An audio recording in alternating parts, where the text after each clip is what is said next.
Good morning, everybody. Welcome to the last day of deadline week. I'm going to call this meeting of State Government Finance and Election Committee to order for March 12th, 2021. Pursuant to House Rule 10.01, this meeting is being held virtually. And would the legislative assistant please take the roll? Chair Nelson. I'm here. Vice Chair Carlson. Carlson present. Representative Nash. Present. Representative Bonner. Present. Representative Drazkowski. Representative Elkins. Present. Representative Greenman. Present. Representative Cleaborn. Present. Representative Kosnick. Present. Representative Mason. Representative New Brindley. Present. Representative Pulaski. Representative Kwan. Present. A quorum is present. Thank you, Ms. Sprick. Next item of business is the approval of minutes from yesterday's meeting on March 11th. Representative Kosnick, did you get a chance to read the minutes?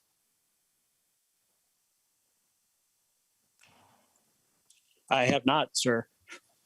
Okay. Representative Carlson, did you get a chance to read the minutes?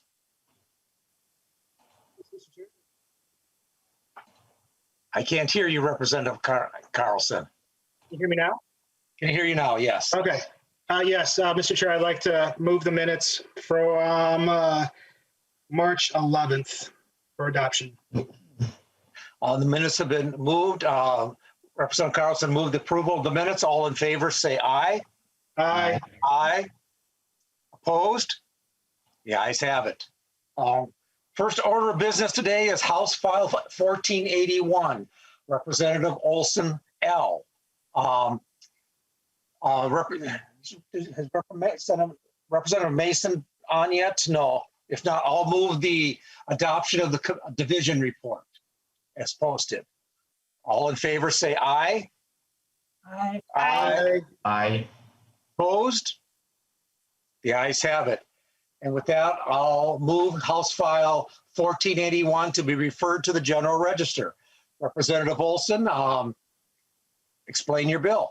Thank you, Mr. Chair and members. So House File 1481 is a bill to allow the Duluth Seaway Port Authority to create a nonprofit entity to assist them in carrying out key elements of their mission while effectively managing risk. This bill is before the committee to satisfy the requirement of Minnesota Statute 465.717, which allows for government entities to create a corporation, but only with the authorization of the legislature. As you will hear from my testifier, the Seaway Port is an incredible asset for our state. The Port Authority owns and manages tens of millions of dollars worth of transportation infrastructure on behalf of the state at the Cleur Public Marine Terminal. Meanwhile, the port also has a separate but related mission to engage in economic development and brownfields redevelopment with the goal of bringing business and development to the region and the state. That is the part of the port's mission that this bill seeks to enhance. My testifier today is Jeff Stallenwerk, the Director of Government and Environmental Affairs for the Duluth Seaway Port Authority, and he will provide more information on the port's work and why this proposal is needed. With that, Mr. Chair, I will turn it over to Mr. Stallenwerk. Welcome to the committee. Please state your name for the record and proceed with your testimony. Thank you, Chair Nelson, members, and Representative Olson. My name is Jeff Stallenwerk. I am the Director of Government and Environmental Affairs at the Duluth Seaway Port Authority. The Port of Duluth,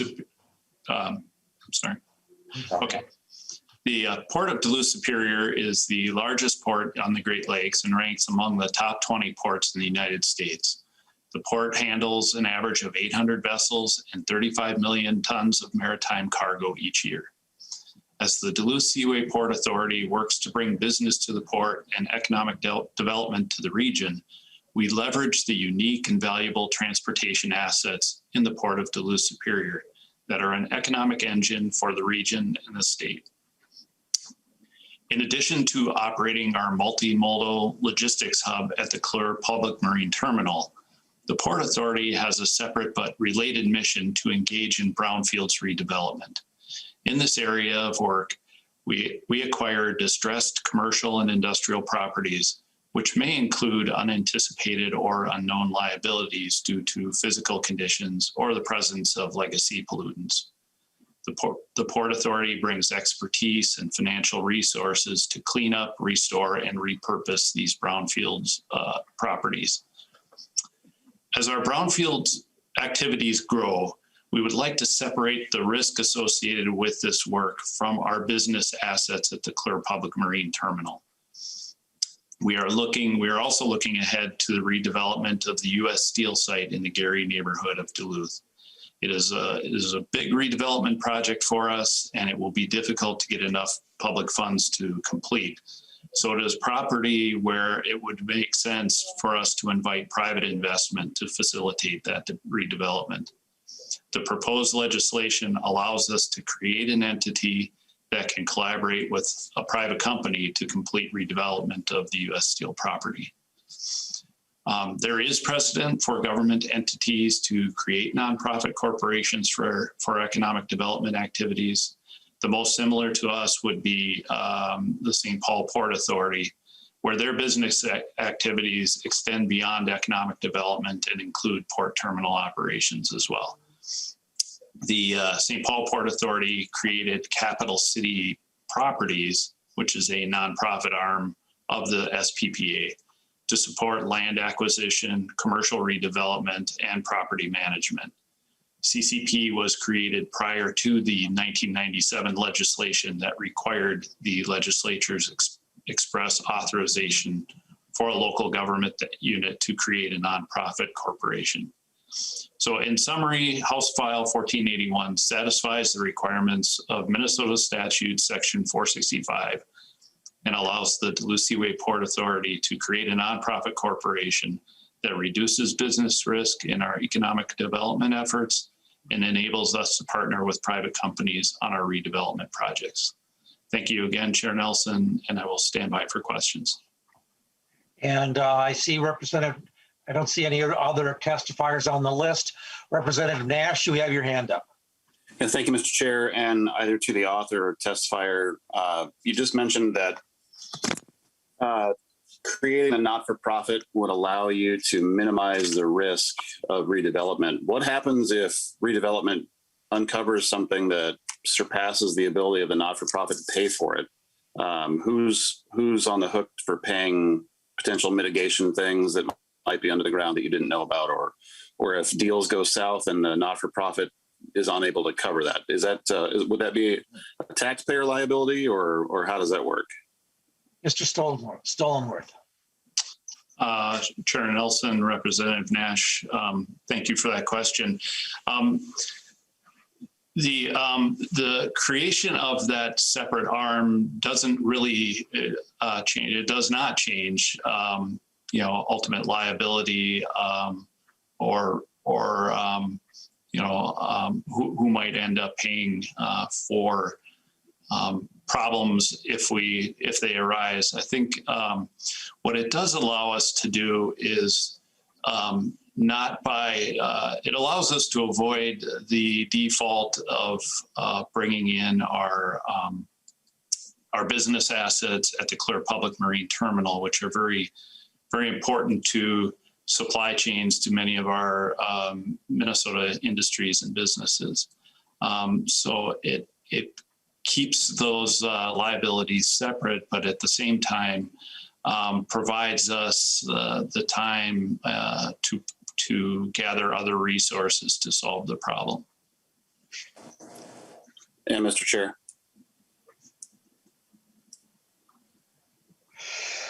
Excuse me, Representative Nash. Yeah, thank you, Mr. Chair. And maybe I'll direct this then to Representative Olson. I understand Mr. Stolenworth's answer, but I didn't really hear where liability gets shifted to in his answer. So perhaps Representative Olson could help me with that answer. Representative Olson. Thank you, Mr. Chair. And I would just echo what Mr. Stolenworth said, that, I mean, this is the opportunity to be able to do development in actually a less risky way, and to be able to leverage the private and public partnership in a way. So I think he did answer it in the best way possible, and so I don't really have much more to add in that way. Representative Nash. Well, Mr. Chair, I'm just trying to figure out if we move this forward and things go sideways, are the taxpayers going to be on the hook, or who's going to be on the hook? Perhaps Mr. Gehring would know. I hate to impose on him because it's not, I don't know if he drafted this, but I'm just trying to figure out if this not-for-profit is unable to cover all the moving parts, what entity, whose checkbook is this going to come out of? Mr. Gehring, maybe you can shed some light. Mr. Chair, I don't know the answer to that. Chelsea Griffin is on the call and she's worked on this bill more than I have, so she might have some insight. Welcome to the committee, Ms. Griffin. If you can state your name and then proceed with your answer. Thank you, Mr. Chair, members. Unfortunately, I'm not sure what the answer would be to your question, Representative Nash, but I could look into it further if you would like. Representative Nash. Thank you, Mr. Chair. Any other questions from members? Representative Quam. Thank you, Mr. Chair. There was similar questioning on this line in the division. And I believe one of the testifiers through the questioning indicated that the state would, because I happened to ask with the liability going to a nonprofit, if that folds because there's, some liability comes up, is it going to go to the state? And the answer seemed to indicate it would go to the state. I would think that nonpartisan staff would be aware of anything that maybe happened in St. Paul or other situations where there was a industrial site was taken over by a government entity or a nonprofit generated by that government entity. So does that brush the dust off of some bit of information from the nonpartisan staff? Ms. Griffin. Mr. Chair, I'm so sorry. I'm relatively new to House research, so the institutional knowledge on this topic, I don't have it yet. But I'd be happy to to look into the question. I'm seeing this question will probably come up as this goes forward. So I would just hopefully try and get Representative Olson, try and get the answer to that so that you have it, because I know to get asked when this does get to the floor, if it does get to the floor. All members, any other questions? If not, I'll renew my motion that House File 1481 be referred to the General Register. All those, Ms. Spreck can take the roll, please. Chair Nelson, Aye. Vice Chair Carlson, Aye. Representative Nash, No. Representative Bonner, Aye. Representative Drazkowski, Representative Elkins, Aye. Representative Greenman, Aye. Representative Kleborn, Aye. Representative Kosnick, No. Representative Mason, Aye. Representative New Brindley, No. Representative Pulaski, Representative Quam. No. With a vote of 7 ayes and 4 nays, the motion prevails. Thank you, members. This bill's not hit the motion prevails, and this bill is now on its way to the General Register. The next bill we have is House File 1947, and again, this is a Representative Olson's bill. I don't see Representative Mason on. Oh, here's Representative Mason. Yes. Representative Mason, do you want to move the division report? I move the report. Representative Mason moves adoption of the division report. All in favor say aye. Aye. Aye. All opposed? The ayes have it. I'll move House File 1947, say my numbers in the right order, to the general register. Representative Olson, you want to explain your bill? Thank you, Mr. Chair. So House File 1947 is helping the Duluth getting my ports in my convention center. So the Duluth Entertainment and Convention Center to have some changes to bring them up to date with some of their enabling language, because the DEC was formed as a state authority in 1963, and it was designed to be an economic engine for northern Minnesota. It has 11 board members, 7 appointed by the mayor and 4 by the governor. The enabling legislation has only been updated once, and that was in 1998. The proposed language in the bill here maintains the original intent of the statute, but updates it to modernize to the business standards and accurately reflect the current operations, which means it's updating the language to be consistent with bylaws. For example, the board president has changed to the board chair, updated gender pronouns to be gender neutral, and updated bid requirements to the amount of $50,000, which is consistent with other like amendments. And with that, Mr. Chair, I will turn it over to my testifier, Roger Reinert, who is the former state senator and current interim director at the Duluth Entertainment and Convention Center. And before we go to the former senator, I see there's an author's amendment. Does that need to get put on?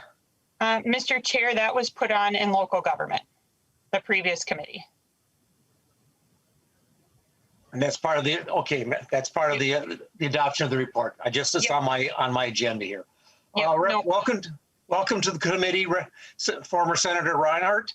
Morning, Mr. Chair. Introduce yourself and proceed with your testimony. Great. Good morning, committee. Good morning, Mr. Chair. Thank you for the time this morning. As Representative Olson mentioned, this effort is to clean up the DEC's enabling legislation, first adopted in 1963, has not been touched since 1998. You'll see that some of the highlights are really administrative, aligning with current DEC operations, as well as the bylaws, which were overhauled last year. Changes board president and vice president to chair and vice chair, changes the name of the DEC leadership person from manager to executive, updates the city of Duluth from treasurer to fiscal agent, the board position of secretary to treasurer and or secretary, which reflects board operations, gender neutral pronouns, updating language to reflect the DEC's marketing efforts, adding language to note that the center is not just the physical complex, because we also have the urban bayfront operations and the like. And I will just note, it came up in the previous hearing, the board is looking to update. Right now, the state legislation says anything over $2,000, which granted in 1966 was significant, needs to be RFP'd. That's an operational challenge. So the board is looking for the authority to raise that to $50,000, which is comparable with the Port of Duluth, the Airport Authority, and the City of Duluth. I will also note that the board still has the ability, Representative Plum asked this question at the last hearing, to ratchet that down. That would just be the maximum. It's not necessarily what the board may well set a lower level. So with that, I'm happy to stand for questions, Mr. Chair. Okay, thank you. Any questions? I don't see any hands up, but Representative Nash, did you? Yeah, there you go. Representative Nash, do you have questions? Thank you, Mr. Chair, and Senator, welcome to the committee. Certainly understand that the DEC is an attraction for the city. I guess my only question was why the move from 2 to 15 to 50 as rapidly as you, and you minimally addressed it just a second ago, but I guess I'm just trying to figure that out. But if you could maybe elucidate on that some, I'd appreciate it. Mr. Ryan. Representative Nash, Mr. Chair. So initial run through was 2000, doesn't work almost 60 plus years later. The initial committee just picked 15 as a initial starting point. They then charged me to look at our comparables. Again, that's City of Duluth, the Airport Authority, and the Port Authority. And that gave us the $50,000 number, because that's plus or minus where those three are at. Again, I'm pretty confident the board's not going to go there. It's also trying to anticipate not having to come back to the legislature and ask for that again. So it gives the board the authority to go to that level, but like they set a lower limit, recognizing it's a big increase from 2000, which is where we're at now. Representative Nash. Well, thank you, Mr. Chair. And thank you for pointing out, I guess, that other entities that are governed by this same statute are at 50. That makes me feel a little bit better. And to the testifier, as an aside, is there perhaps a significant maritime event that's going to be happening in Duluth sometime soon that the deck may be a part of? Maybe you could share some of that for some free advertising. Representative Reinhardt. Mr. Chair, Representative Nash, I appreciate that segue. Yeah, we will, along with the Port of Duluth, be key partners in the commissioning of the new USS Minneapolis St. Paul LCS 21. Date yet to be determined. It's sliding a little bit to the right, but that'll be the first ship commissioned in the Port of Duluth since World War II. So important for the community, Minneapolis, St. Paul, also the state of Minnesota. So we look forward to seeing all of you there. And Mr. Chair, Nash. In full disclosure, I'm on the commissioning committee along with Roger to get that done. But I figured if he wasn't going to, I would at least do some advertising for the fact that we have a U.S. ship that is going to be named after the two largest cities in our state, commissioned in another very significant city in our state, and would welcome all legislators to come there. And I'm sure Roger will give us a tour of the deck as after we launch this really cool ship. I was able to see it get christened, and it was pretty impressive. But with that, I will stop blathering on about the warship. But as a Navy dad to another Navy guy, go Navy. And thank you, Mr. Chair. And Representative Nash is another Navy dad. My son was a submariner, and the submariners claim there are two types of vessels in the Navy. There are boats, which are submarines, and there are targets. With that, members, any further questions? If not, I'll renew my motion that House File 1947 be referred to the General Register. Ms. Spreck, can you take the roll? Chair Nelson, Aye. Vice Chair Carlson, Aye. Representative Nash, Aye. Representative Bonner, Aye. Representative Drazkowski, Representative Elkins, Aye. Representative Greenman, Aye. Representative Cleaborn, Aye. Representative Kosnick, Aye. Representative Mason, Aye. Representative New Brindley, Aye. Representative Quam. Aye. With a vote of 11 ayes and 0 nays, the motion prevails. The motion prevails. The bill's on its way to the General Register. Thank you, Representative Olson. The next bill we have on the agenda for today, members, is House File 961, and is Chair Ecklund here? There he is, Chair Ecklund. Welcome to the committee. I'll move that House File 961 be referred to the Ways and Means Committee. Representative Ecklund.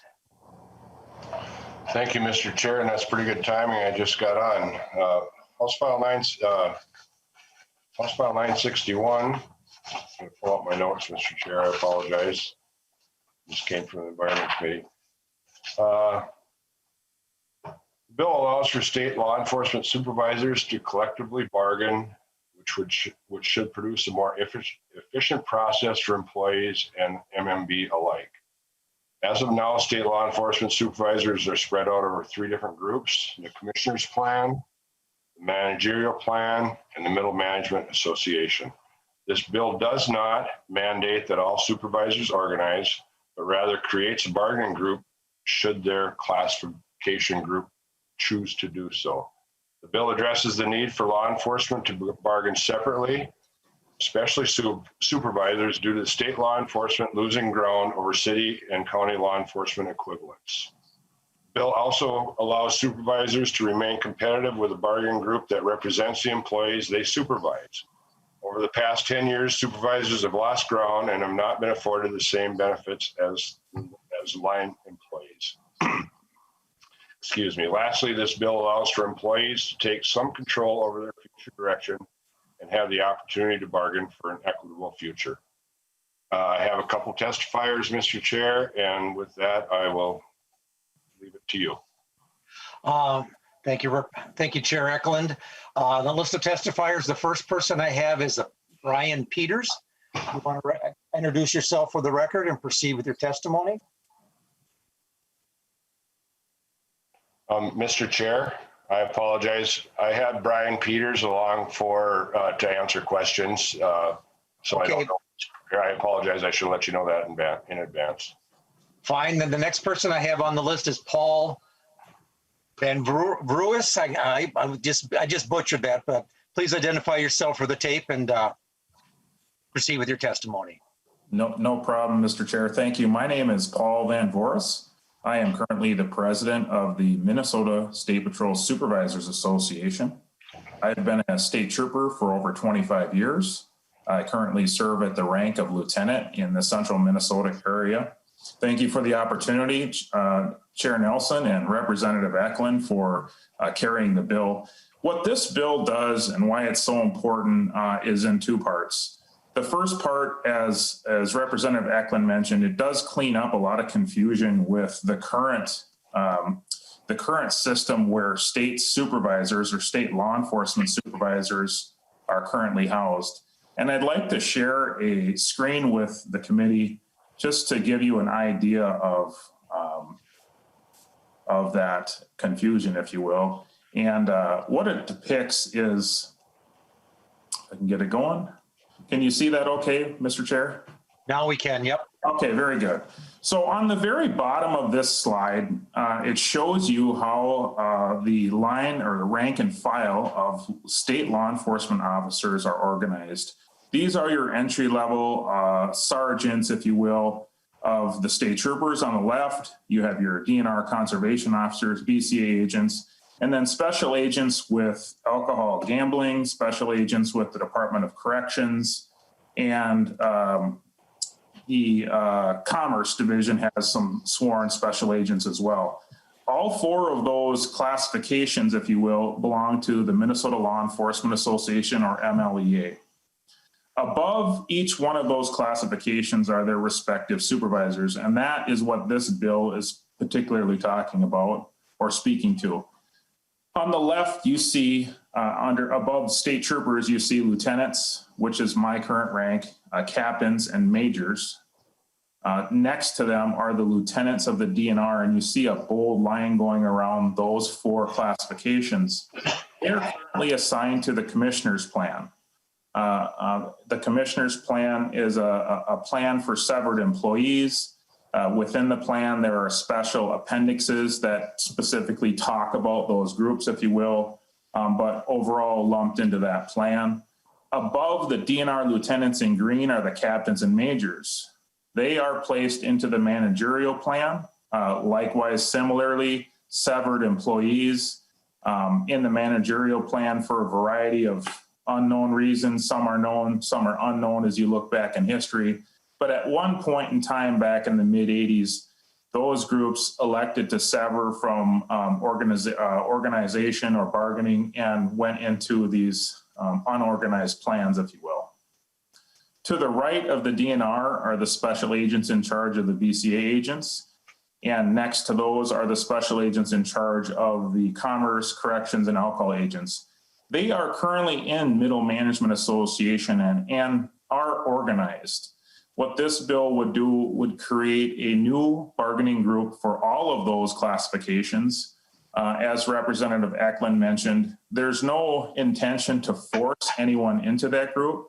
They would have to go through the process that's defined by the Bureau of Mediation Services and create an authorization from their members, which would require a petition, and there would have to be an election and all of those things that happen when a classification or group organizes. So in addition to cleaning up the differences, I should say the the wide disparity, if you will, between managing 3 different groups and plans. It would place them into one group, which would be efficient. And it also allows these members, if you will, to bargain for items that we are losing ground on. Every 2 years, as you know, we bargain with MMB, and historically, organized groups such as MLEA do better than unorganized groups.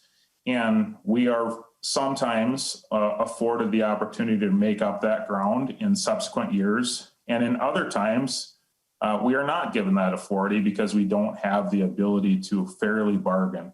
So this bill will fix that. Recognizing, of course, that you don't win or get everything that you want in a bargaining session. You know, it's a give and take.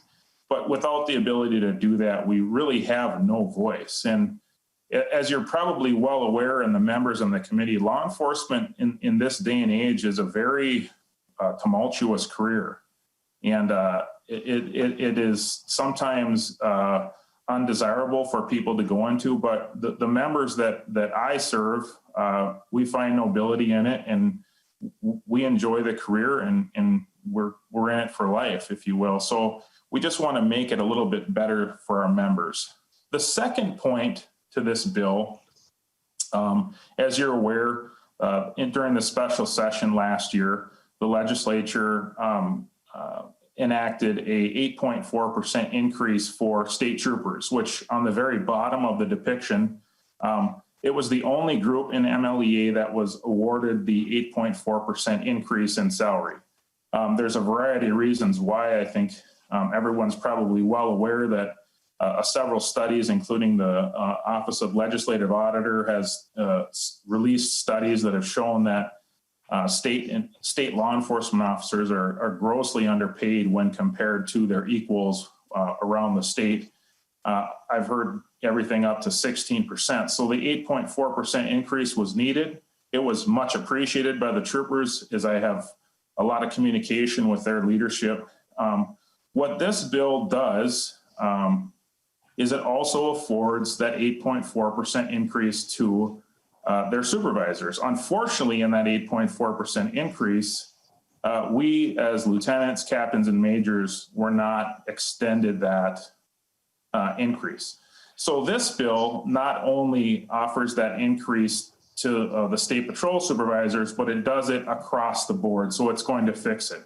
My understanding, there is a bill that is making its way through both houses that also provides that 8.4% increase for the line officers and the conservation, DNR conservation officers, the BC agents and commerce agents. So if everything goes through with this session, everyone should be made whole. And we truly appreciate the legislature's gracious adjustment to salary. It's going to go a long way for recruitment, and specifically for our group, a long way towards gaining interest from the men and women that are in that rank and file to become the next leaders of the agency.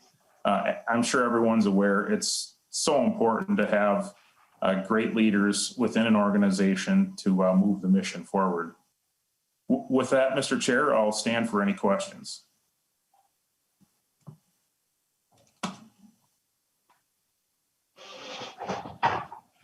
All members' questions. Representative Quam. Mr. Chair, clarification.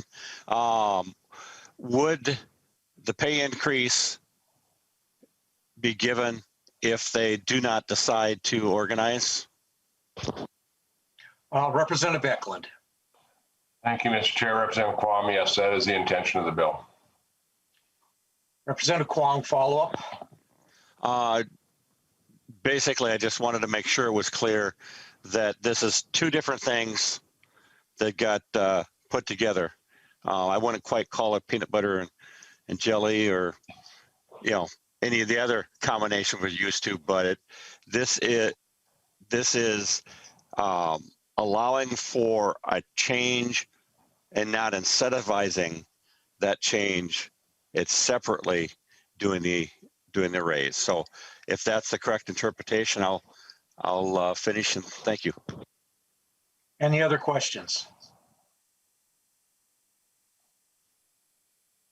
Okay, members, quiet bunch this morning. With that, members, I'll renew my motion that House File 961 be, Chair.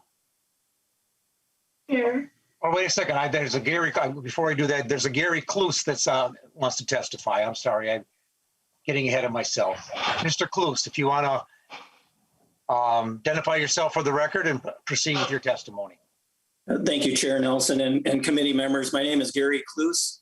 I am the Executive Director of Middle Management Association. I'm here to talk about House File 961.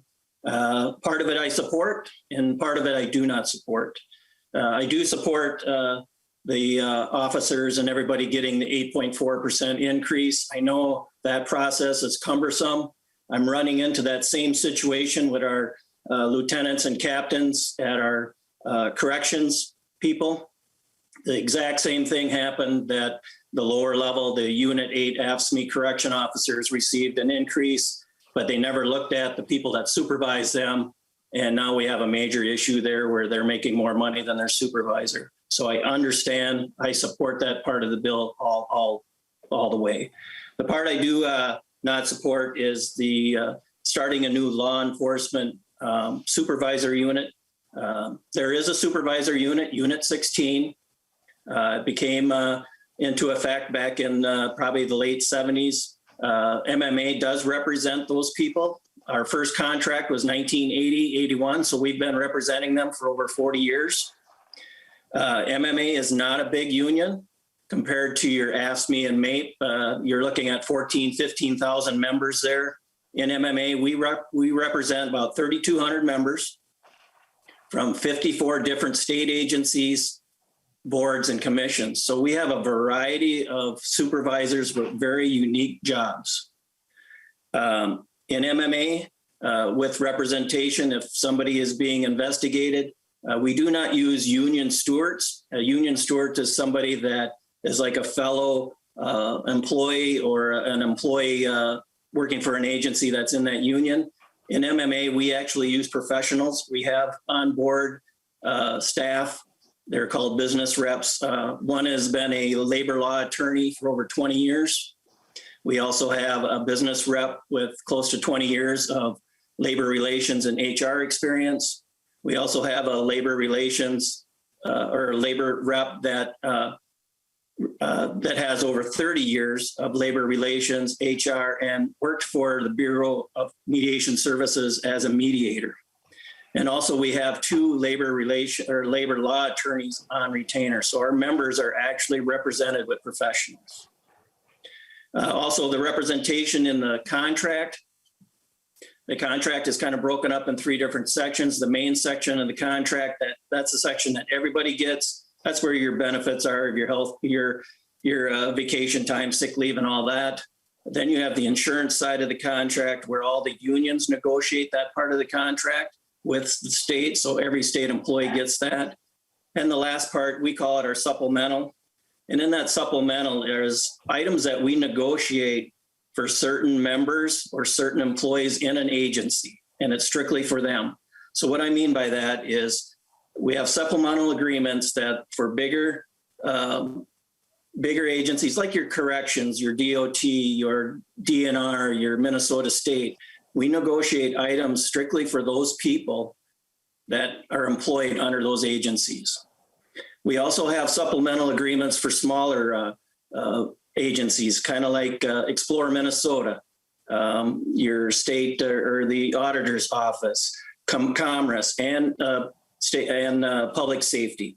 And since we're talking about public safety, under that public safety supplemental, it gets broken down again where the state fire marshal's office has a section in there. We negotiate items strictly for the state fire marshal's office. The next one is the hazard material responders. We negotiate items separately just for those people. Under the BCA, which in the chart showed those 2 boxes of the different, it would be for the BCA members that is affected, the special agents in charge and the special or assistant special agents in charge, they fall under that. In the MMA contract under public safety, and under BCA, we actually negotiate items strictly for those individuals. For instance, they get they get extra money for availability pay. They get extra money for a clothing allowance. So we actually negotiate specific items right down to the individual job. So every member is looked at and is covered. You may be asking, how do we know what to negotiate? Every year we put out, right now we're starting to gear up for negotiations. We go through the collective bargaining. We send out a survey in January.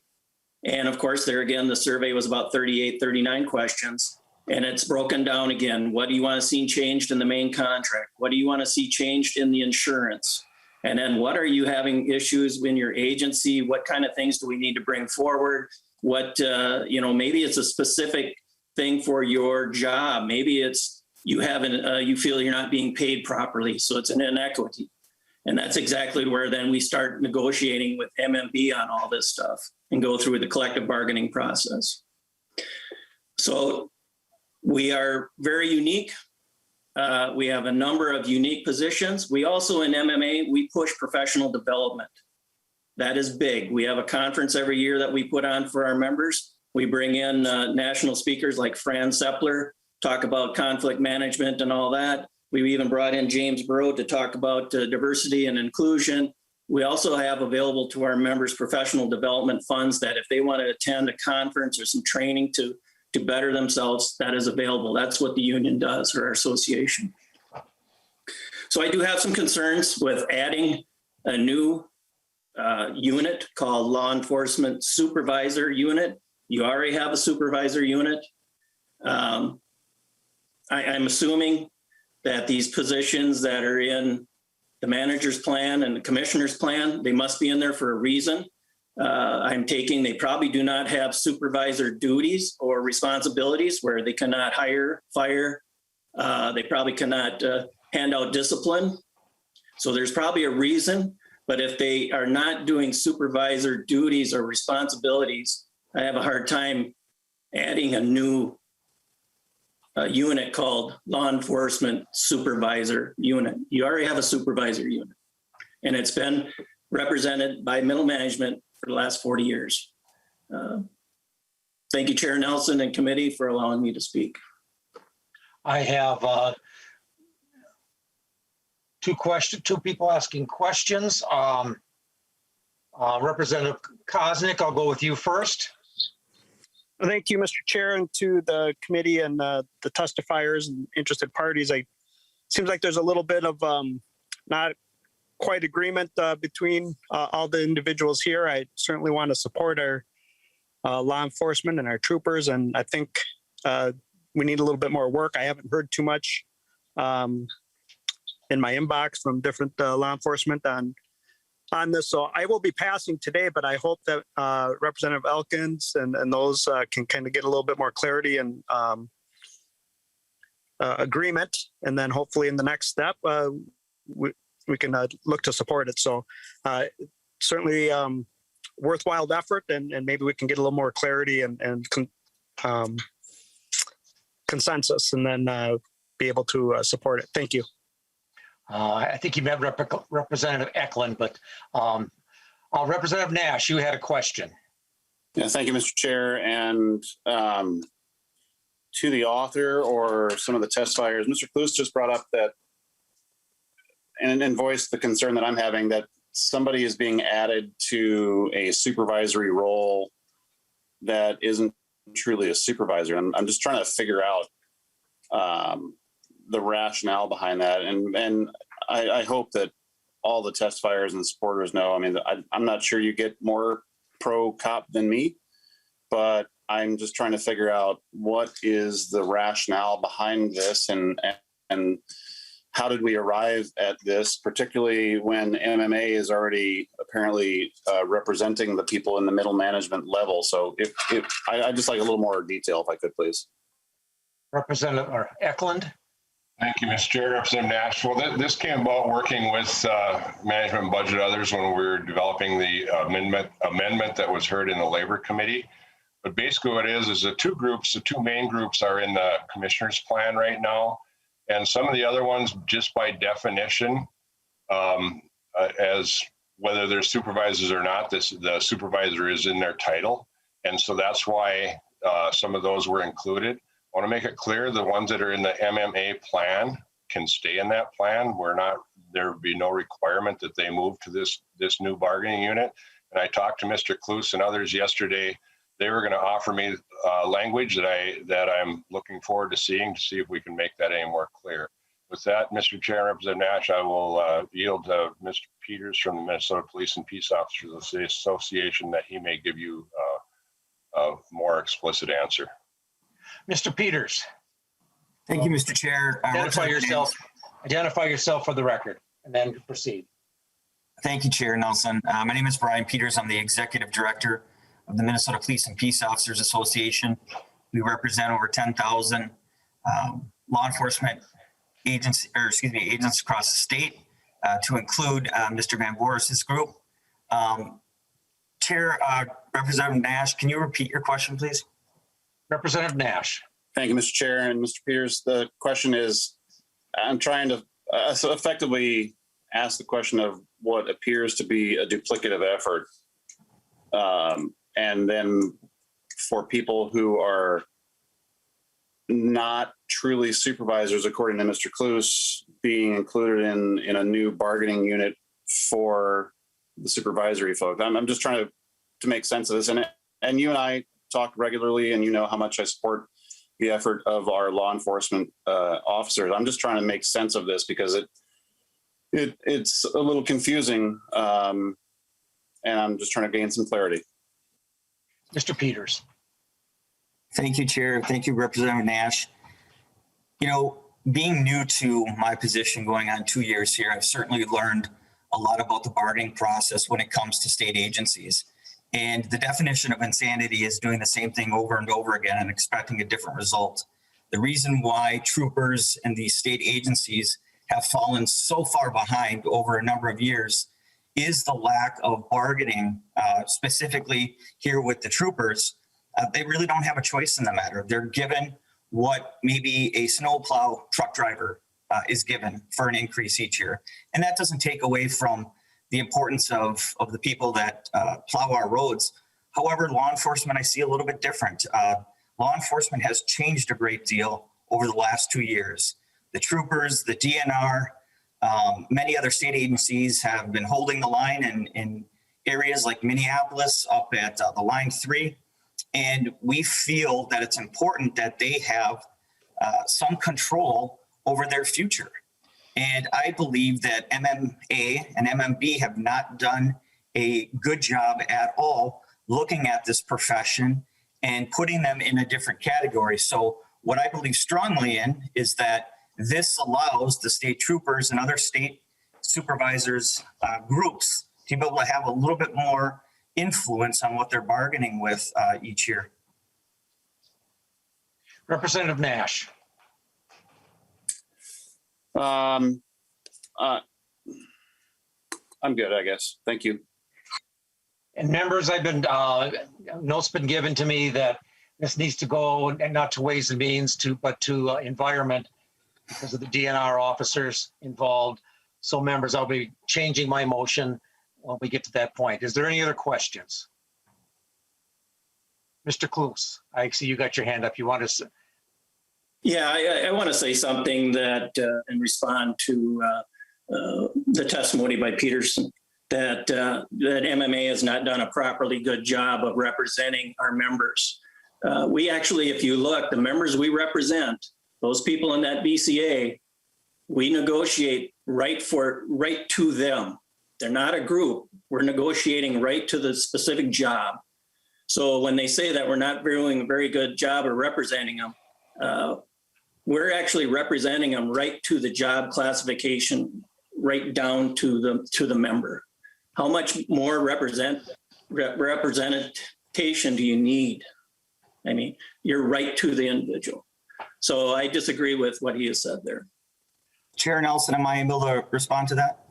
Mr. Peters and Representative, and Mr. Peters and Mr. Kloos, I would think, as this is going to Ways and Means, this is going to Environment, I would hope that we could get a meeting with you and Representative Ecklund and try and get some of this stuff worked out. We're not going to have back and forth between testifiers. We're here to get answers, and we're here to move the bill on.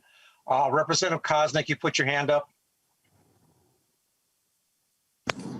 Yeah, Mr. Chair, I appreciate the amended recommendation or movement of the bill to environment to have some of the issues worked out. That hopefully we can get some more consensus and a little bit more information so we can help them out and figure this out. So I appreciate that move, and that's the end of my question or statements. Representative Nash. Thank you, Mr. Chair. To the various law enforcement representation here, and to Representative Ecklund, obviously there's some confusion and some disagreement going on here. I know that the chair is changing his recommendation to go to environment so it can catch the DNR officers as well, I believe, Mr. Chair. Correct. I would ask if you would be kind enough to maybe all set up a time with me as well. I'm concerned at the conflicting information I'm getting here, and I certainly support law enforcement, but I want to make sure that we're doing a little bit more detailed and a deeper dive that really can't be done in committee here. So if you would include me in that, I will vote to move the bill along, but I'm going to ask for a greater level of involvement and interaction so that we can tell our members who are obviously going to be pro law enforcement but feel conflicted when two law enforcement organizing units go after each other, for lack of a better term. So would ask if I can get your commitment to do that, Representative. Chair Ecklund. Thank you, Mr. Chair. Representative Nash said I'd be happy to do that. I know that all bills are a work in progress till they make it to the House floor, and then even then they might be a work in progress. So let's have that conversation, and I extended that to Mr. Klutz yesterday as far as finding the language would satisfy their concerns. Any further questions? If not, Representative Ecklund, you want to just wrap up, and then we'll get to the vote. Thank you, Mr. Chair. Members, I appreciate your patience in listening to this bill. I think it's a good bill, especially dealing with those folks in law enforcement supervisor ranks that are in the commissioner's plan. It'll help get them so that they are on equal footing or approach equal footing with their brothers and sisters in the city and county and other municipal units. So thank you, Mr. Chair. And members, I ask for your support on the bill. And Chair Ecklund, as I said, hopefully that you can get the groups together and discuss it and work out, have them try and work out their differences so that we can get the peace in the valley we like to have on the bills before they go to the floor. With that, Representative Ecklund, I'll renew my motion that I'll amend my motion that House File 961 be referred to the Environment Committee. Members, Ms. Spreck, will take the roll. Chair Nelson. Aye. Vice Chair Carlson. Aye. Representative Nash. Aye. Representative Bonner. Aye. Representative Drazkowski. No. Representative Elkins. Aye. Representative Greenman. Aye. Representative Kleborn. Aye. Representative Koznick. Aye. Representative Mason. Aye. Representative New Brindley. Aye. Representative Pulowski. Pulowski, aye. Representative Quam. Aye. With a vote of 12 ayes and 1 nay, the motion prevails. Motion prevails. You're on your way to Environment Committee. Thank you, Mr. Chair and members. I'm going to hand the gavel, the virtual gavel, over to Vice Chair Carlson because the next two bills are my bills. Representative Chair Nelson.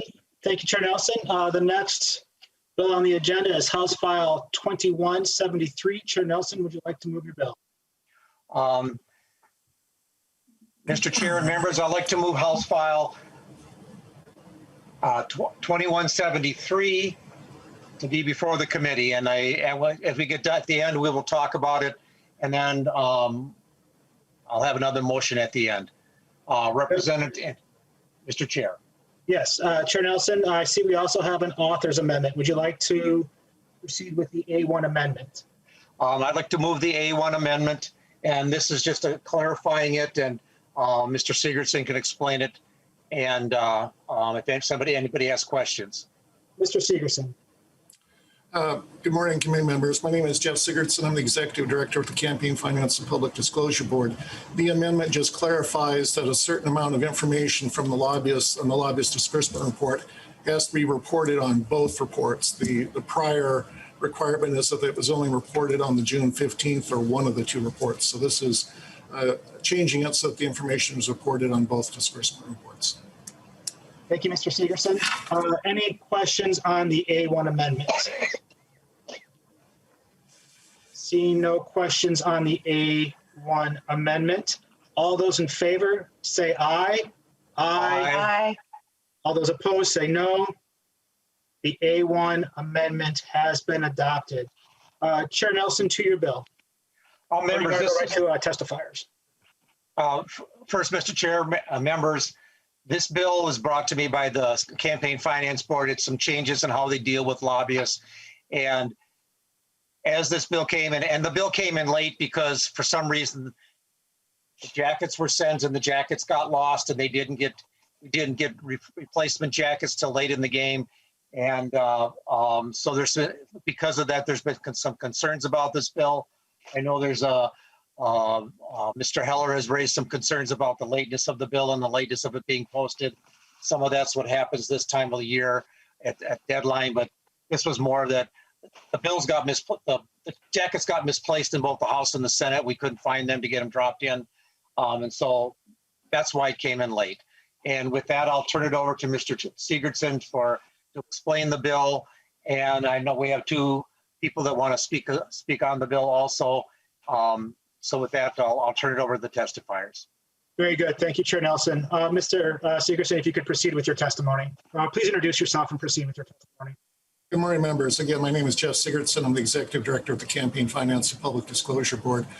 I know that this bill is a little hard to take out of context, so I'm going to give just a brief overview of what the board is thinking here and then try to move through the major provisions fairly quickly. The background here is, of course, that the board provides three major programs in terms of disclosure to the public. The Campaign Finance Program, which, of course, you're all very aware of. The Economic Interest Statement Program for Conflict of Interest, which, again, you need to complete and you're very aware of. And then the third program is that the board administers the registration and reporting of lobbyists in the state. And the board is always evaluating these programs to see if, frankly, there's good government. And by good government, I mean that when taxpayers are providing funding for these programs, that the type of disclosure that is being produced by the program is meaningful and that there's some value to it rather than just a bureaucratic procedure where paper is shifted back and forth. We want to make sure that the program makes some sense. And over the evaluation of the last couple of years, the board believes that there are some significant issues with the type of reporting that's being provided through the lobbying provisions in Chapter 10A. I want to emphasize that this is not at all a way of trying to limit lobbying. There's nothing in here that limits the associations in terms of the number of lobbyists that they can have, the amount that they spend on lobbying, the source of funding. None of that is affected by this legislation. This is, again, just trying to make sure that we have meaningful disclosure, because in the end, we're trying to get disclosure from the board's perspective that helps build confidence in government, whether, again, through campaign finance, economic interest, or the lobbying program. It's building confidence in the public that the governmental actions taken on their behalf, they understand what's going on. The two, and I did also want to stop and to acknowledge that the Minnesota Government Relations Council, the NGRC, has been an important partner in this process. The first draft of this legislation, which was never, or proposal, I should say, from the board, was never presented to the legislature because we knew it was a draft. We wanted to get the response of the NGRC, who represents a large number of lobbyists, and to make sure that we had something here that would not be so burdensome, that it would inhibit their ability to, to carry out their function in lobbying. And I think that there has been a lot of progress made in that. The first version of this 2 years ago looked at percentages and had a lot of detail, which frankly was a distraction and became from the lobbyist perspective, and I think convincingly so, would have been unnecessary and wouldn't have advanced the goal that the board has here. And so we've reduced that. They've interacting with the NGRC has helped me reduce some of my worst bureaucratic tendencies and cleaned up the legislation so that we're focusing on what we believe are the important things. First is maybe I should also say that there's really two problems that we think that the lobbying program currently has. First, lobbyists do report. They report twice a year their lobbyist disbursements, but the information provided in those reports is focusing on the administrative costs related to lobbying. For example, office space cost or cell phone cost, or there's actually a reference in statute to their telegraph costs. I mean, again, it's going down and trying to determine somehow that we're going to get important information on lobbying by understanding how much they're spending on these support costs for their lobbying effort. If you stop to think about that, I'm not sure exactly what you can get from that type of information. Even if you understand somebody's cell phone bill, does that really understand or help you understand the organization that's being represented by the lobbyist? There are over 1,400 associations in Minnesota that are represented by lobbyists that have hired lobbyists. And understanding their cell phone costs or any other administrative cost related to their lobbying effort in Minnesota doesn't provide the type of disclosure that we believe forwards, the public's understanding of Minnesota government. The second problem that we think we have is that I think everyone's aware that you register as a lobbyist if you're going to be lobbying the legislature. The current statute also says you need to register as a lobbyist if you're going to be lobbying administrative lobbying, which is when a state agency adopts administrative rules, or when you're going to be lobbying a metropolitan governmental unit, which is defined for our purposes as the 7 counties, but also any city of over 50,000 and entities like the Metropolitan Council and the MAC. So if you're lobbying those type of entities, again, you're supposed to register with the board. And yet there is virtually no information in our register of lobbyists and the reports that they provide that we can provide you on that. How much was spent on lobbying metropolitan governmental units? We can't tell you because that information isn't provided.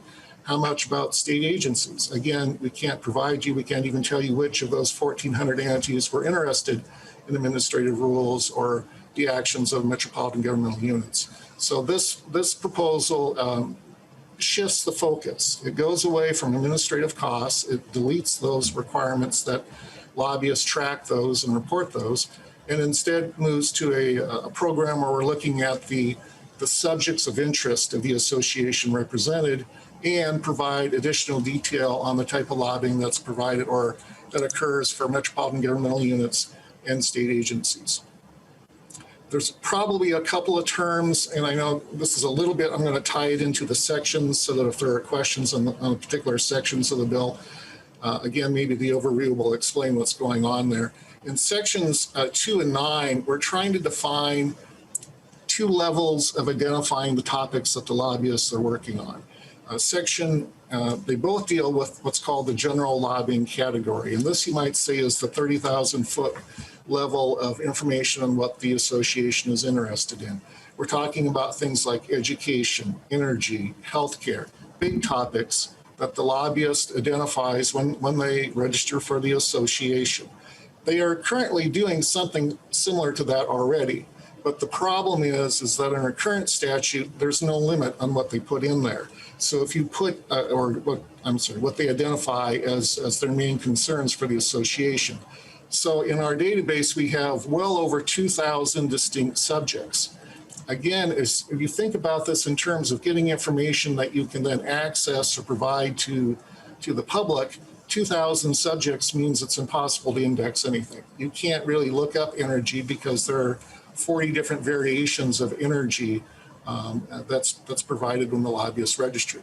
So this is going to create a list, a much instead of 2,000, we hope to work with the MGRC and the rest of the lobbying community and come up with a list of 50 or 60, I don't have a magic number, but a relatively small number of these large topics, which we're going to say, okay, you're going to be looking at energy or education, and then they'll provide that when they register. When you then go from there, we have a second level, which is the specific subjects of interest. And that's, again, underneath the general category, you would be looking at, and sometimes this is easiest if I explain it with examples. If you registered with energy, well, then when you go to report, we're looking for specific subjects of interest that you worked on during that last reporting period. Remember, all reports, of course, are retrospective, that you worked on. So under energy, you might have percentage of energy that's from renewable energy sources, or you might have setback from public highways for wind turbines. If it's education, maybe it's per student payment from the state, charter school teacher certification, testing standards. I think you can kind of see what we're doing here. We're starting at kind of a large topic, and then so that we have meaningful information, we want to say within a sentence, we're not looking for paragraphs, we're not looking for a book here, but within a sentence, you're going to provide more detail on the specific subject within that larger subject that you were representing the association on at the last legislative session, or again, metropolitan government unit, whatever type of lobbying you're doing. That's in section 6, by the way, of the bill. So how do the lobbyists determine what to report? And this was something, again, we worked with a lot with the NGRC, and I think they provided us with a lot of good perspective on what's realistic. The initial approach, frankly, probably would have resulted in them tracking their time, much like an attorney does, every 15 minutes saying I was doing this or that. And that was the type of burden that the board didn't want to impose, that was not interested in. And so really, we went back to the same standard that the current statute used. And the current statute really requires the lobbyists to use a reasonable good faith effort to determine what was the major subjects that they represented that entity on. Remember, this is in retrospect. We're in a way, we're kind of developing a standard, if you think about it, that you would do maybe with your boss. You know, when you do a review at the end of a year, the boss may say to you, or your supervisor may say to you, what were the 4 most important things you did for us this year? And that's where you would list those. Mr. Segerson, we're coming up on quite a bit of time here for explaining the bill. If you could, wrap it up in the next 2 minutes, so we really appreciate it, so we can get to our other testifiers. Certainly. So at any rate, that's the standard, is the good faith effort. So in legislative lobbying, then you have basically listing the general lobbying category and then the 4, and never no more than 4 specific subjects underneath that. If there's more than 4, then you work in consultation with the association to identify the 4 most important ones for you. With the Public Utilities Commission, which is now broken out as a new type of lobbying, you list for the entity that you represent every single project name. The PUC, with all their docket numbers, they assign a project name, which is a lot easier to follow, and you would simply list all of those. With administrative lobbying, again, the example being, maybe this makes more sense if you have an example. The Pollution Control Agency is now entering in rulemaking for air emission standards. If you're representing an association that's going to be lobbying on that area or is concerned on that area and trying to influence those administrative rules, you would list Pollution Control Agency and you would say, air emission standards. Okay, Mr. Segerson, please stick around for questions, but if you have some closing comments on describing the bill, that would be helpful so we can get to our other testifiers. Okay. Again, I guess the last thing I say is that the Metropolitan Council, you would provide the city or the MAC or the Metropolitan Council, and then you would list, again, the subject area. So it might be for St. Paul, the future of the Ford plant, or things like that. So again, for the first time, there's information to the public on the subjects of the association, and then for metropolitan and administrative and PUC lobbying, for the first time, you have the specific subjects of interest for the association. Thank you very much. Okay, thank you, Mr. Segerson, and please stick around for questions. remaining testifiers, we have 3 more testifiers. We also have another bill up for today. Testifiers, if you can please be succinct with your prepared remarks, that would be much appreciated. Next, I have Jeremy Esterson next on the agenda to testify. Mr. Estenson. Thank you, Mr. Chair and members. My name is Jeremy Estenson. I'm the immediate past president of the Minnesota Government Relations Council, and I'm a registered lobbyist employed by the Stinson Law Firm. With me today is Mr. Eric Hyland, who serves as our counsel, and he is here today to provide technical expertise and pinch hit in the event that I can't answer a question. We appreciate the opportunity to provide our thoughts on the bill and the issue of lobbyist disclosure.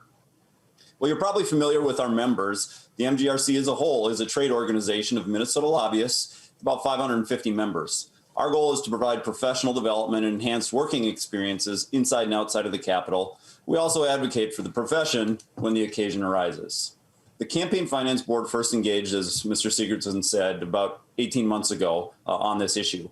And at that time, the Campaign Finance Board proposal looked a lot different than it does now. And we certainly appreciate the work that Mr. Sigurdson, the board, and his staff have done to address our feedback. However, our board continues to have some concerns as we have gone back and forth with the board, attended their meetings, presented in front of their meetings, and so forth. Some of those concerns are the following. One, what problem are we trying to solve? And we've communicated this to Mr. Sigurdson. Typically, regulators make sweeping changes like these when there's a pervasive or a severe problem. We're unaware of either one, but nonetheless, we support building on the already high level of disclosure regulations that lobbyists in Minnesota comply with, so long as any changes are meaningful and workable. Mr. Chair, well, we are the regulated community, and our opinion on how we ought to be regulated is probably not paramount to the regulator. We're also probably the chief consumer of information produced by the Campaign Finance Board in this regard, and we have some ideas and concerns that we hope the Campaign Finance Board will address as we move forward. With more meaningful disclosure for the public consumption as a backdrop, here are a few of our thoughts. Mr. Chair, the website is far less user-friendly than it used to be. We would support improvements to the website that help people find the already plentiful information currently disclosed. And would these changes actually create a better picture? Who are these changes targeted at? Mr. Chair, the line between activists and lobbyists is blurred over the years. We hope that the Campaign Finance Board would take some time to consider the population advocating at the Capitol and what the line between unregulated and regulated lobbyists ought to be. And finally, Mr. Chair, one that's come up recently is the issue of privacy. Many lobbyists run their shops up from their homes, and that means their address is listed on the Campaign Finance website. Given the changes in the way certain groups have engaged in advocacy, particularly recently, we would like the opportunity to modify what data is public. In short, Mr. Chair, while there absolutely have been improvements in the proposal from our perspective, there's still a lot of work to do to understand the implications of these significant changes to the reporting regimen. Our members are compliance-driven, and we take our reporting responsibilities very seriously. Mr. Chair, given the direction that I believe the conversation is going to go in the future motion that Chair Nelson is going to make, I'd be happy to walk through some of our specific concerns in the language, but I'll defer to you if you'd prefer to save time and let the committee ask questions. Thank you, Mr. Esterson. We do have plenty of time, but I think for now, if those are your opening remarks, we can get to our next testifier. Next, I have Mr. Eric Hyland. Mr. Chairman, members, as Jeremy said, I'm Eric Hyland of Eric Hyland Government Relations. I do represent the MGRC and are simply here to answer any questions that members have. Jeremy did an excellent job of kind of outlining our concerns with the proposal that's currently written. Thank you. Wonderful. Next on my list of testifiers, Mr. Rick Heller. And Mr. Heller, if you could please keep your comments to the bill before us, that would be appreciated. Mr. Heller. Yes, you can hear me, correct? We can hear you. My name is Rick Heller. I unofficially represent the twice exceptional and print disabled, also known as twice eligible, Minnesota Statute 120B15. testifying today on House File 2173. My experience with the Campaign Finance Report and using the webpage accessibility, I have some suggestions based on some of the language in the bill at 4131 through 32 and 5154. It's up to the chair to anyone's going to answer any questions or provide feedback, as the bill doesn't allow for public feedback. It does allow for public feedback, but it doesn't allow for rule writing. It's my understanding. I do agree with classifying lobbying categories. I would ask, since they're going to provide public feedback, this is my opportunity that they, when they evaluate the reports and create, downsize and index better with what lobbyists do, that they would look at web content accessibility guidelines, something that they try to practice there, and that when documents are created or reports are created, that somehow they, in the PDF metadata, you can add keywords. As to that, they could create a porthole to port the stuff into more an accessible format, searchable. Just like Jeremy said, the website could be more friendly if this group got together and worked on the categories. I asked that they evaluate those processes. About how about the people that create the documents and send them that if they're in PDFs, that they actually fill out the metadata, what specific areas they're going to focus on.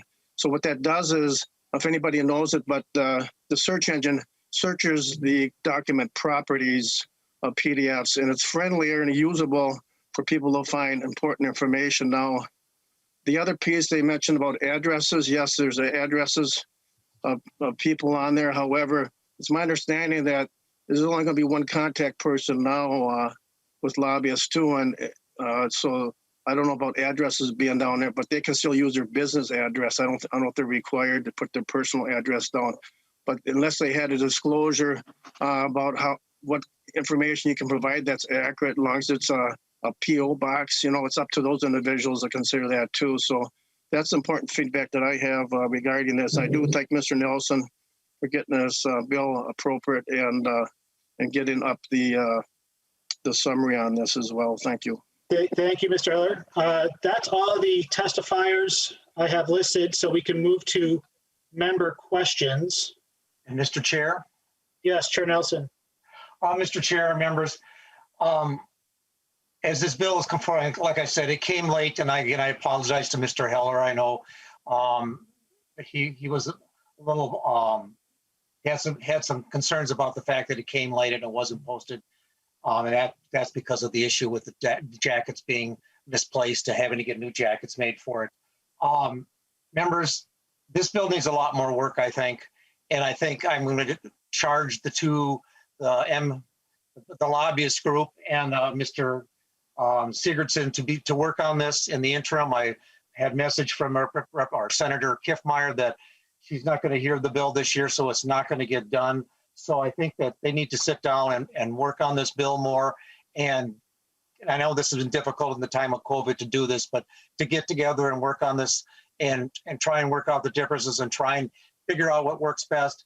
And also take Mr. Heller's suggestions into effect about making the website more easily readable, or an easier website. I guess that's what I'm trying to say. But with that, members, I'm going to move that we lay this bill on the table and have the Campaign Finance Board and the lobbyist group to work on it in the interim and bring this back next year. Thank you, Chair Nelson. I have two members that have questions. Should members, if you could direct those questions to the individual, since we're just, okay, I see heads nod. So work with the testifiers, work with the bill author in the interim. Okay, great. So with that, let's see here. Let me get the House file number again here. So with that, Chair Nelson moves that House File 2173 be laid on the table. Members, the last bill on the agenda for today is House File 16. Mr. Chair, we need to vote on that. Oh, we have to vote on. I'm sorry. See, I'm already getting ahead of myself. And there's Sydney waving at me. See, I even missed that. Ms. Sprack, if you would please take the roll.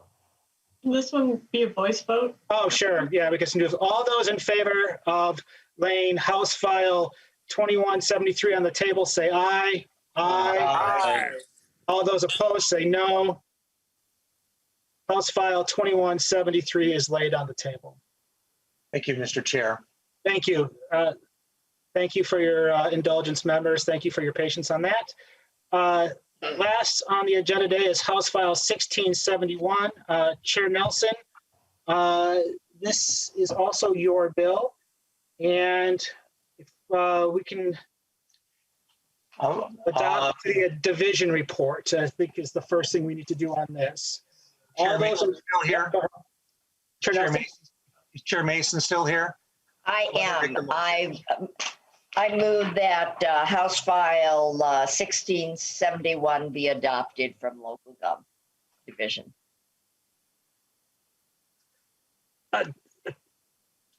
Representative Mason, you kind of cut off on me, but I'm assuming that you. I moved adoption of. Okay, thank you. Moved adoption of the division report.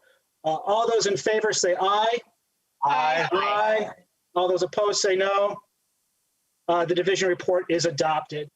And then Chair Nelson, to your bill, House File 1671 be referred to the General Register. Chair Nelson, to your bill. I'll move that House File 1671 be referred to the General Register. And members, this bill is about contracting and at the county level. In the previous years, we've set up a carve out for the counties to be able to do smaller contracts with DBEs, businesses, small businesses, and veteran-owned businesses to try and allow these smaller businesses and these disadvantaged businesses to be able to grow and learn how to contract with the state or with the county and learn the ins and outs of working with the government and try and give these businesses a way to grow and to get bigger. And what would basically all that we're doing in this bill is raising the cap on what the county can do this at from $250,000 to $750,000. And I have Michael Rosenfeld here from the Hennepin County to explain the bill. And I'd like to turn it over to him. Wonderful. Thank you, Chair Nelson. Mr. Rosenfeld, if you would introduce yourself and please proceed with your testimony. Thank you, Mr. Chairman. Mr. Chairman and members of the committee, good morning. My name is Michael Rosenfeld. I'm the manager of negotiated procurement in the purchasing department of Hennepin County. As Representative Nelson just explained, this legislation will enable counties to increase their contracting with small businesses, which has been a priority for Hennepin County. During the last 5 years, Hennepin County has been focused on offering contract opportunities to small businesses, particularly in the sector of construction and professional services. We've established several programs to promote those objectives. I'd like to describe how this legislation would have a significant and positive impact on counties' efforts to offer contract opportunities to small building contractors. Our experience with 3 programs that we created for small construction firms, I think really would illustrate the positive impact of the bill.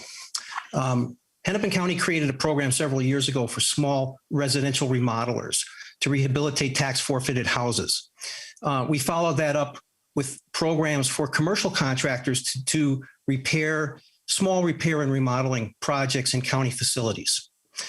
We marketed those programs to all small construction firms that were certified as small businesses by the certification program that the county relies on.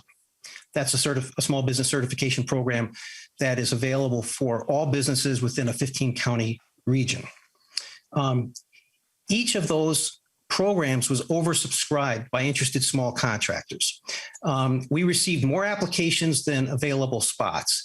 As a result, we had to administer public lotteries, to select businesses to participate in the program. In fact, last year when we added 3 more spots to one of the programs, 19 small businesses applied for that. So again, we had to conduct a public lottery. I mention that because that is a reflection of the high level of interest that small businesses have in working for counties. After the legislature increased the amount that counties can directly bid to small businesses in 2018 from $100,000 to $250,000, our spending with these small commercial building contractors tripled in the next year. So in 2018, we went from $429,000 to $1.2 million. That outcome highlights the correlation between the statutory authority, the statutory limit on a county's ability to directly bid to small businesses and the amount of business counties can direct through competitive bidding to small businesses. This legislation is important for counties because it will allow counties to offer small businesses more typically sized county projects. I think the best example to illustrate that point would be, again, with remodeling projects. $250,000 does not purchase much scope in today's construction market. Under the current law, if we want to offer small businesses the opportunity to bid on a typical remodeling project in a county building, we have to unbundle a small portion of a larger project and separately bid it to small contractors to deliver that portion of the larger project. So a typical example with $250,000 as our limit in terms of the estimated cost of that work, that might represent a quarter of a floor of a building. And then the remainder of that floor would be remodeled by a larger contractor, a larger company that won the bid through being publicly advertised to all firms.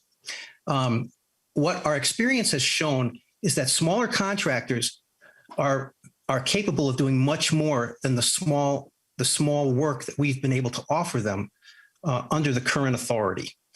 And so what is preventing counties from being able to offer larger contracts to small businesses is the current limitation in the statute that this bill amends. Mr. Chairman, I'd be happy to answer any questions you or the members of the committee may have. Thank you. Thank you, Mr. Rosenfeld. Appreciate your testimony today. Those are all of the signed up testifiers. I think there are others available for questions, including Mr. Peterson. Mr. Peterson, I have a note here that you're just here to answer questions if called upon. Assuming that's the case, speak up if not. Mr. Chairman, Kirk Peterson with Hennepin County. I'm just here to answer questions. We did have one other testifier, Mike Hickey with the National Federation of Independent Businesses, that was prepared to testify in support of this. He's on another call, but he asked me to relay that message. Okay, appreciate it. Thank you. With that, we can move to member questions. First on my list is Representative Quam. Representative Quam, if you would proceed with your question, please. Thank you, Mr. Chair. And previously I'd asked for sort of an information. We've had a background of some of the projects and et cetera, but when you're moving it double, triple, I had asked about how many additional projects in recent history were there, and if you went up to, doubling it, and then how much greater would be if you tripled it, and that would give us some context to how far to change it. And so I hadn't seen anything, but it's been busy times, and I didn't know if the Mr. Rosenfeld had some information on that. Mr. Rosenfeld. Thank you, Mr. Chairman. Yes, I'm not sure if a chart that we had prepared that was responsive to the representative's question was circulated, but I would be happy to answer the question directly. In 2018, as mentioned, we had spent under this program, we had awarded 12 contracts to small businesses for $429,000. Had we this authority, had we been able to offer the contracts that were between $250,000 to $750,000, in other words, the next increment that would be authorized under this bill, we would have awarded 12 more contracts to small businesses and the total for an additional $5.385 million. That would have represented 21% of our commercial contracts awarded that year, with another 20 million continuing to be delivered by larger companies. The next year, in 2019, where we had awarded 16 contracts for 1.1 million, had we this authority, we would have awarded an additional 13 contracts for 6.085 million. And that would have represented about 15% of our total awards. So that is indicative of the additional business that we would have been able to offer to small businesses. And we're confident they would have performed those contracts well. It's important to note that we require, the law requires that these contractors be bonded for this work. So we don't feel that there's any undue risk associated with offering an opportunity to a small business. We frankly feel that there is greater capacity in the marketplace than what we are able to access under the current law. And we feel that this bill would create more balance and would allow us to offer opportunities of a scale that these small businesses are well capable of delivering. Mr. Pedersen, you had a comment to the question as well? Yeah, Mr. Chairman, Representative Quam, this is my fault. Michael Rosenfeld did prepare another spreadsheet on that. I wasn't able to get that to staff in time, but I will send that to you directly, and I will send that to committee staff if the chair wants to provide that on the record. If you could share that with staff, then they can disperse that to the other members. Thank you. Will do. Yep. Representative Quam, did you have a follow-up? I just want to say that helps us have an idea of the scale, and just a yes or no clarifier on this allows the capability, but does not constrain an entity to only using these types of businesses. In other words, if you have a project that isn't, multi-million dollars, but requires a certain specialization that or might not quite be addressed by companies. You understand what I'm saying about, and that clarification with this makes it much easier to support. Thank you, Representative Quam. The other two the other two members I have with questions are Representative Drazkowski and Representative Nash. I have a question as well, but if you guys want, since you're the last two leads on the bill, incorporate your questions as well as your kind of closing comments. That would be appreciated. Representative Drazkowski. Thank you, Mr. Chair. I guess I have a question for Mr. Rosenfeld or Mr. Peterson. I'm just reading, current law says this can be done if you have a certified small business enterprise by a county designated small business certification program. I can't remember which county. I'm guessing, was it Hennepin County? Can you tell us what is a small business according to your small business certification program in your county? Mr. Rosenfeld. Hennepin County relies on a program. It's referred to as the CERT program. It certifies all small businesses based on the Small Business Administration's definition of a small business. So the SBA every 5 years promulgates size standards for all businesses in all industry codes. And that is the basis on which the certification program defines eligibility. That happens to be the same size standard that the state uses for its small business certification programs. Representative Drazkowski. Thank you, Mr. Chair. So, Mr. Rosenfeld, under your example of somebody remodeling that one floor of that apartment building or whatever kind of building it was, what would be a small business? 20 employees, 2 employees? What, under your program? Mr. Rosenfeld. Representative, the small business size standards are based on the annual gross receipts of the business rather than the size, rather than the number of employees.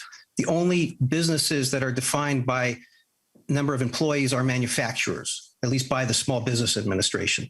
So the size standards are based on annual gross receipts, and the CERT program that we rely on uses a 3-year average of annual gross receipts. So basically the sales of the business.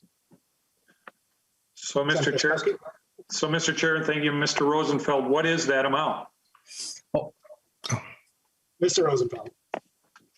Representative, the amount differs by industry. So with the example that I cited of in commercial construction, the size, the small business, the size standard for a general contractor doing commercial work is 39.5 million. The size standard for a specialty contractor, such as an electrical contractor, plumbing, mechanical, et cetera, would be 16 million annual sales. Those are the SBA size standards for those industry codes. So Mr. Chair, thank you, Mr. Rosenfeld. Wow, Mr. Rosenfeld, that doesn't sound like a small business where I come from. I don't know that met my perception of what a small business was. And one more question, Mr. Chair, and that is Mr. Rosenfeld, is there anything limiting if, you want the ceiling to be $750,000 in this bill, which is a large contract in my mind. But is there anything limiting? Should this not change? And you were talking about bumping up against kind of those limits you're experiencing with this group of businesses that you're employing through these contracts. Is there anything limiting them from participating in the normal bidding process? Do they have the capacity to bid normally like any other contractor does? Mr. Rosenfeld. Representative, of course, they're free to, there are no limitations on who can bid on a publicly advertised opportunity. I think that what motivated the creation of this program is a recognition that these smaller businesses really have some inherent disadvantages when they're competing against larger companies, particularly for contracts that are awarded solely on the basis of price. And so these programs were created through this authority, really to reflect a remedy, if you will, to try to create some balance, and to the extent that it allows for competitive bidding among like-sized businesses, that's more representative. That offers the opportunity to have a level playing field among smaller firms competing against smaller firms. As to your comment about the size standard being seeming quite large, we agree with that. We have set with our programs, we have set size standards for emerging small businesses, which would be a subset of that, so as to have so as to be able to offer the opportunity to small businesses that really are more reflective of the businesses in our marketplace, as opposed to a definition that's based on national data that really is not descriptive of the businesses in Minnesota. Thank you, Mr. Rosenfeld. Our Chair, Mr. Chair, can I close out? Mr. Chair, can I add into his question? Add to the answer. Chair Nelson wants to comment on the question, and then Representative Jaskowski will get back to you. Chair Nelson. Thank you. I'll lower my hand here. No, as the construction industry, and part of what this does is help these smaller contractors compete against the big ones. Sometimes when the work level is down, the economy is in a recession, the big contractors will come in and swoop up all these small contracts because they have larger bankrolls and they can afford to at times bid these jobs at a loss and so that they can keep their people working. And it tends to then, and when that happens, it tends to push these smaller businesses out of the market and basically put them under at times.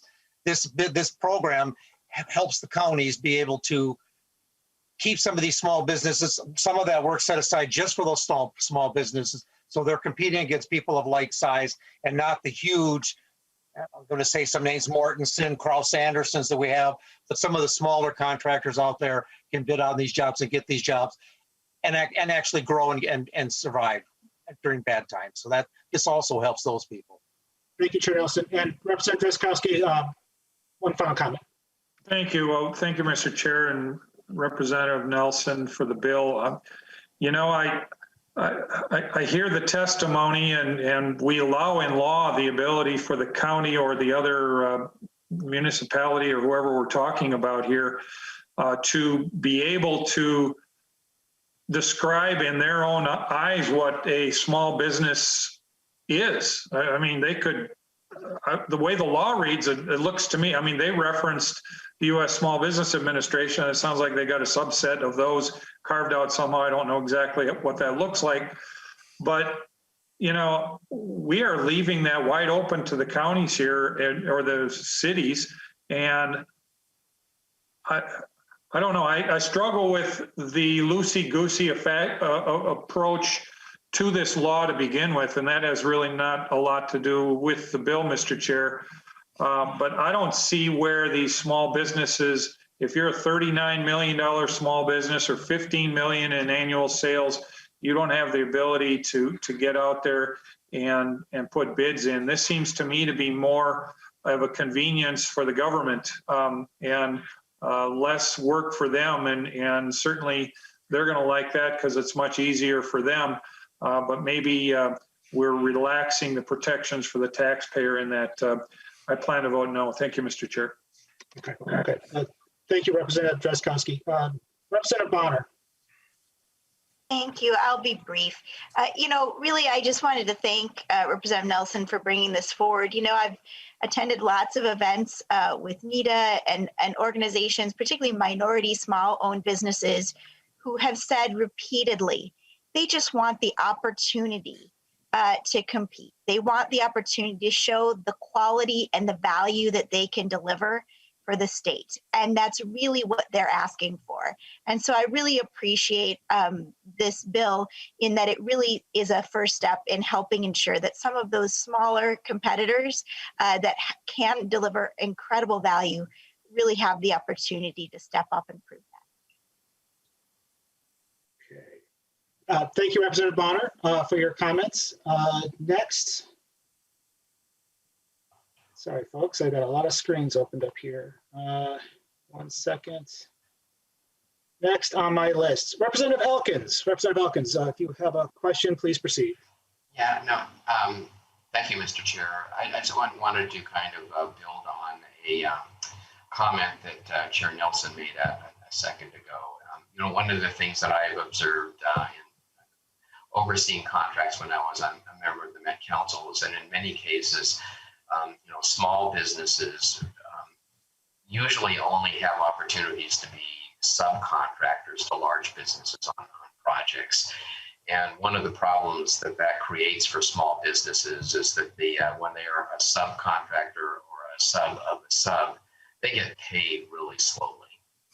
And by being able to bid on more contracts directly where they can be the prime contractor, it really, really helps them with their cash flow and their ability to grow in their businesses. So I think for that reason, I really strongly support this proposal as well. Thank you, Representative Elkins. I kind of cut off there a little bit for me at the end. I heard, I didn't catch a question there. Was there a question there? A comment. Okay, that's what I thought. That's what I thought. Thank you, Representative Elkins. Next on my list, Representative Nash. Thank you, Mr. Chair. While I certainly appreciate trying to help small businesses, and I say that as a recovering small business owner, having sold my business, I also come at this as a former mayor who went out of his way to make sure that how the city that I was mayor at spent money was always way out in the open, disclosed, heavily publicized, but not something that you could just, I guess, really award based on a less competitive situation. And the elevation from 250 to 750 seems like a pretty grandiose leap. And while I believe, some believe that it will make it easier to award these, I view this as a constriction of the pool of people who can view it. And by keeping projects smaller when I was mayor and making sure that we publicize them heavily, from my perspective, not only did the taxpayer have the ability to come and weigh in, because let's be honest, you're making it easier to spend more taxpayer money. And it could have a huge level of need and a high level of veracity and integrity. Allowing it to be published also triggers the opportunity for the taxpayer to view this. But again, I think that this really takes competitiveness out to a greater degree and minimizes the number of people. So I'm going to be voting no. Would hope that we can maybe talk through some of this, and I'd like to talk with the chair more, but I'm voting no for right now. Thank you. Thank you, Representative Nash. Question perhaps for Mr. Rosenfeld on the last one listed with a question. So if others, please get on the list. If you could speak to the rationale in terms of the increase from the 250 to the 750. What led to that number? I mean, it is to, some of the comments we heard, quite a significant increase. What was the rationale behind that particular new threshold? Thank you, Mr. Chairman. The rationale was we looked at our total awards over a multi-year period, and saw the type and in particular we were looking at vertical construction projects, and we saw that the 750 would be on the probably the higher end of the range for a smaller remodeling project. Remodeling projects really were most of them were exceeding the 250.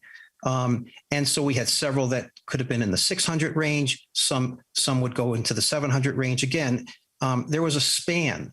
And so the 750 reflects a tranche, if you will, that would capture most of our small to mid-sized projects. That was the rationale for that number. Okay, that's helpful. Members, not seeing any additional member questions. With that, Chair Nelson, would you like to renew your motion to refer House File 1671 to the General Register? Chair Nelson, you're muted. I muted myself. Thank you, members, Mr. Chair. Thanks for the lively discussion. And like I said, members, this is about allowing small businesses to get a piece of the pie, so that and these small businesses, when they get a piece of the pie, they grow into larger businesses. Like it was stated here, because of the cost of vertical construction, and wanting to be able to not have to break these contracts down into little pieces that are impractical. We're trying to raise, that's why we're trying to raise this amount. And with that, members, I'd like to renew my motion that House File 1671 be referred to the General Register, and I ask for your support.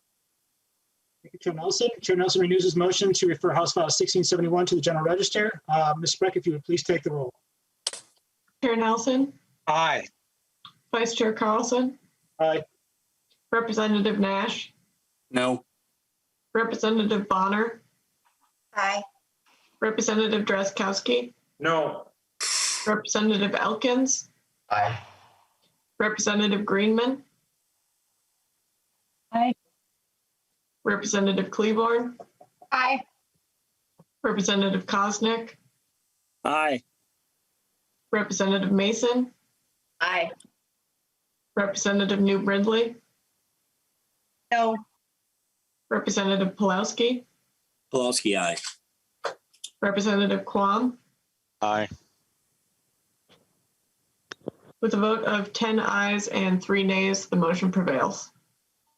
All right, thank you, members. That completes our agenda for today. Our next meeting will be Tuesday, March 16th. And with that, members, we are adjourned.